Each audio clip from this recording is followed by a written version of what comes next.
to serve the community as a whole. And if you don't know Adam 12, go back and look at YouTube tonight, okay? It'll look kind of cheesy to you now, but that's what I grew up on. I just want you to know about it. And as I became a police officer, some of the things that I focused on or impacted me as a leader is the need for continuous learning, to grow, to have empirical data in what we do. See, in the world of policing and criminology today, there's very few theories that are out there. The number of problems that exist is because how we respond is on those very few theories that are out there. During the time, and I lived through the cocaine era, and I just want to know how Mark knows how to make cocaine, raw cocaine. Something you want to share, we'll talk later. But I lived through the era of rock cocaine, where you had fortified houses, you had rock houses, and you saw in Straight Outta Compton where they used the battering ram, that I was around at those times. Those things actually occurred, those things actually happened. Also, as rock cocaine permeated these different neighborhoods in the 1980s, we had a phenomenon called drive-by shootings. We had never seen that before. That had never happened before. People driving down the street with a gun out the window, shooting at multiple people, having innocent children shot and killed. Well, the community said, do something. The African-American community in Los Angeles said, do something. Our kids are dying. And because there wasn't a lot of theories out there, a lot of theories haven't been proven, academia had not caught up to give us ways to address this, we did what we knew how to do. We arrested people.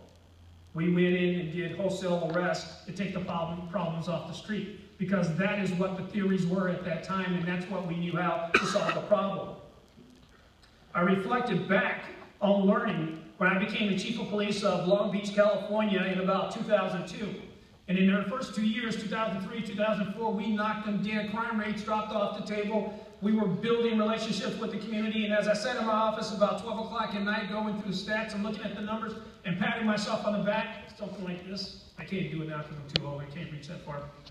And I was sitting there and I was looking at the numbers, and I started looking at the people who we were arresting. There were people who looked like me. And we were arresting by the droves. We were basically obliterating communities because we were putting young people in jail at the time for multiple years. At the time that you had hope, 18, 20, 22, the same ages that you probably are today, and they're going away for 10, 20, 25 years. We were obliterating the communities that I came from, the communities that I grew up in. We were making dramatic impacts.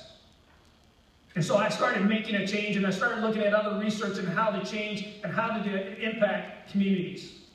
And we stopped mass arrests, and crime continued to drop. We became more focused in our approach and how we did it, and crime continued to drop. And we focused on the violent repeat offenders, who are actually the really violent people out there, who is a small percentage within the community, and crime rates continued to drop. I looked at tactics. I looked at, and unfortunately I've lived through at least 6 different riots in my 3 decades of policing. My first one was Rodney King in Los Angeles.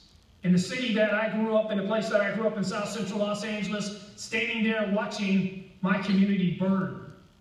Standing there watching the stores, the infrastructure, the little bit that we had destroyed. Years later, I stood in Oakland and watched part of the city looted. Months ago, I stood in Baltimore and watched part of the city looted and impacted. But with every one of these occurrences, it didn't start on that event that started it off. Rodney King was not the event that started that riot, it was the last event. Rodney King started 10 years before that. The issues in Oakland started 10 years before that. The issues we're dealing in Baltimore, as Baltimore is dealing with today, started 10 years before that. And we didn't pay attention to the warning signs that were there. And that's what we need to focus on. And that's how we need to learn in the tactics to address that. I've taken on the tough challenges. You may ask why.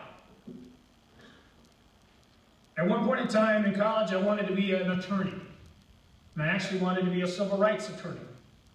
And I was very drawn to Thurgood Marshall. And as I read about Thurgood Marshall and the things that he wanted to do, Thurgood Marshall in the Howard Law School focused on social justice. Not just interpreting the law, but utilizing the law to deal with social justice. As I grew as a police chief, and I developed, like Morris Massey said, as I developed through the ages of civil rights, as I developed growing up in an impoverished community to have dysfunctionality, as I grew up as a police officer, I wanted to take the role as a police chief and deal with issues addressing social justice. This time last year,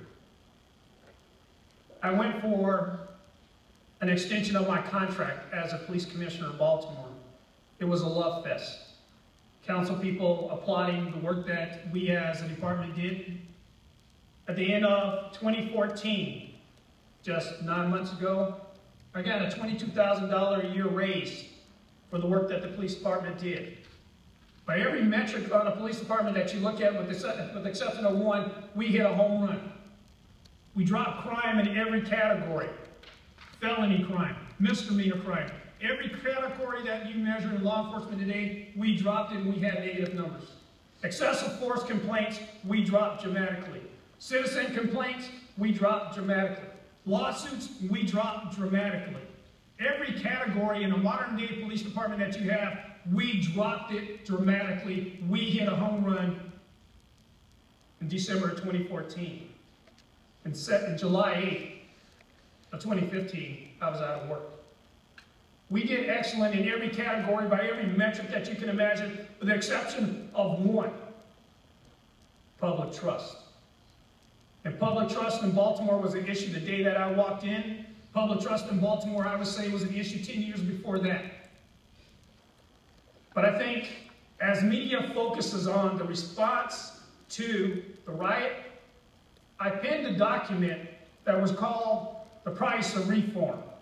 Because as the media focused on the response to the riot, they didn't focus on what caused the riot.